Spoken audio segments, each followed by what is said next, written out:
So I want to make a little video to help you out on how to blow and where to blow and how to go about doing a fire with the charcloth. I know there's other videos out there doing it, but I thought I would go ahead and do one for you.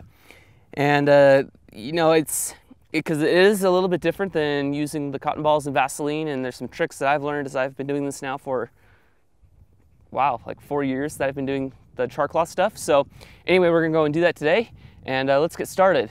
To start off with though, we're gonna go ahead and build a bird's nest. And so there's actually some stuff up here in the tree I wanna show you, and we'll get this rolling here. So the biggest trick to when we're trying to do the charcloth stuff for starting fires is all about your tinder. And in this case, I like using goat's beard if I can find it. It's also called old man's beard. And you can see it right there. There's some in this tree. It's fluffy, it's got a lot of surface area, and most importantly, it needs to be dry. If it's not dry, this isn't gonna work. But there's quite a bit of it here in this tree. There's some more up here on this branch, if I can focus on that. There we go. And so that's what I'm gonna use. Now, so really just start thinking like a bird. What do birds' nests look like? You know, they're made out of grass and twigs and fluffy things. And so here's also some dried grass that I can use to make the bird's nest that I need, my tinder bundle. Now, when I first started doing the charcloth stuff, if you go back and watch episode 3 of the series, I started off really, really small, and I don't know why. I've since learned that bigger is better for your ultimate nest. And there's a couple different layers that go into it. I've got a bunch of like dry grasses here and stuff like this. This is gonna combust really, really well. And I wanna go ahead and break this up, make it as fibrous as possible. Gives it a lot more surface area to work with, and just overall is a lot more successful. So we're gonna make it as fibrous as possible, and that'll be good. Very nice. I have some goat's beard here, as you can see, and I put some sap in there just because sap burns really well. You wanna use wet sap and not dry sap. This is kind of in between. This is a bit gummy at the moment, so it should work just fine. I hope this is in focus for you there. And with the sap, I just kind of like to spread it throughout the goat's beard a little bit if I can. Kind of makes a nice candle. And so I'm gonna lay that on top of that. And then we're gonna wrap it up with some sticks and twigs. This is more of a little bit into the kindling size, but still technically tinder, I guess. And I have some goat's beard mixed into this as well. So we're gonna make kind of a nice little taco with the sticks first, and then the grass, and then the goat's beard on top of that. So that works out quite nice. And actually, I'm gonna go ahead and do this on here, just so I can play with it a little bit better. Perfect. Now we're gonna get into my tinder box here, pull out a piece of charcloth. Now a lot of guys will just throw the charcloth in. What I like to do, and I find it's easier to do, is actually I fold it up into pieces here, like this. And what that's gonna do is this way, as the cherry and the ember spreads across the charcloth, if I have this thing unfolded all the way, like this, the ember's gonna start on one spot and then just kind of go across it. It's not gonna build and get super hot. So the whole point is to generate as much heat as possible. And so by folding it up, when the ember from the striker hits it, when you begin to blow and the ember spreads, it's gonna go across this whole thing. And I'll go and demonstrate it here off to the side first before we do the one for real. So put this over here, grab another piece. Okay, and try to do this so you can see. I'm just going to rip a piece off for now.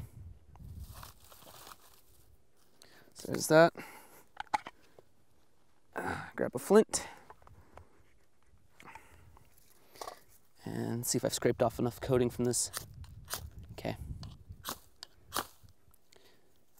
So you can see, hopefully, where it's glowing red on this thing already. It's just spreading across it, and that's not going to help me out with trying to get a fire going very well. However, maybe I can still do it with this one. If it's folded up, you can see it generates a lot more heat that way, and it builds. Ouch, the sucker's hot. So that's what we're going to try to do with this over here. Put this piece away. I keep cotton balls in here too. You can mix these with, it sounds really gross, but earwax. grease from the side of your nose. You mix that with your cotton ball, and it's kind of like the Vaseline if you don't have any Vaseline. So I keep that all together in there. All right, stomp this one out. Now the reason why you want your tinder perfectly dry is, again, we're trying to generate heat here. And if we have wet tinder, any of the heat generated from this is going to dry out the material rather than actually catching it ablaze, and that's why we don't want to do that. So what I'm going to do is I'm going to go ahead and light this, and we'll come back to the wide shot for when I light it, just so you can see when I'm blowing and stuff like that. You've already seen the close version of lighting it and things, and I wanted to really show you the blowing techniques, because that's what's most important to get a fire going this way. So let me go and cut back to a wide shot here. I'm praying this is all in frame. I'm using my cinema camera, which doesn't have a flip out screen. It's only mounted on the back of it. So we'll see how this works. But let's go ahead and light this bad boy up.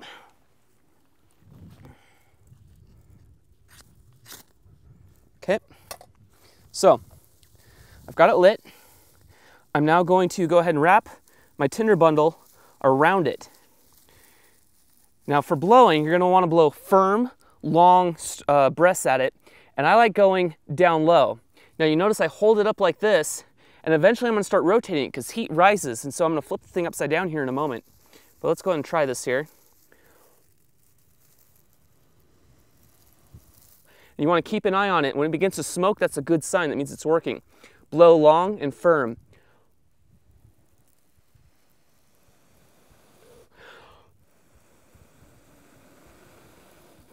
Squeeze it tighter on it so the heat catches.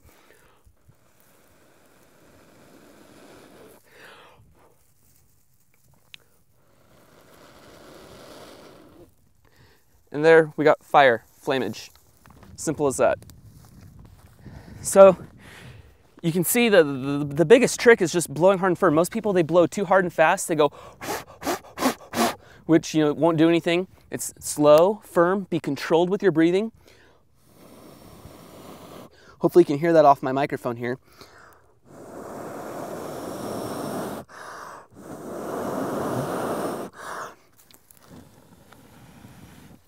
It's the same kind of breathing I do here on the fire itself. And that will get it going. So anyway, yeah, I got some water here in case this gets out of control. So that's really all there is to it. I mean, it's not difficult, it just takes practice. And you know, I used to practice, like I said, with newspaper strips, and I found that worked out really well because the newspaper is about equivalent to all the dry grass I've got out here. So that works out nice.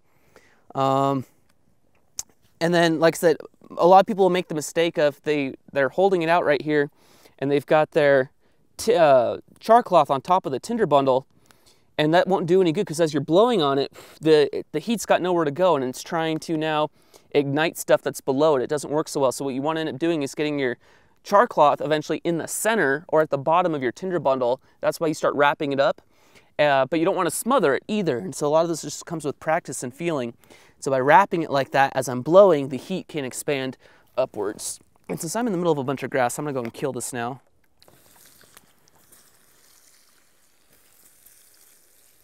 There we go. So I hope this video gave you some good tips and tricks as far as how to get a fire going with the charcloth and how to blow, where to blow, and how hard to blow.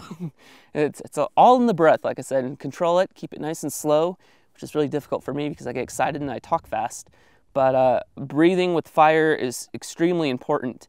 And you'll find that too, especially with the fire by friction. I know you're trying to do the fire bow stuff right now too. Control your breathing. Breathe as you do it. Don't let yourself get, you know, hyperventilating and worn out and out of breath because you're like, you know, kind of thing. And by the time you get the cherry going, you're not going to have any breath left for blowing it into a flame. So you want to make sure you control it nice and slow and smooth. And it works on this too. I will say from my experience too, the charcloth is a lot easier than the fire bow when it comes to, or any fire by friction, when it comes to blowing it into flame. The charcloth, because it cherries up really well and it spreads throughout, it generates a lot of heat really quick.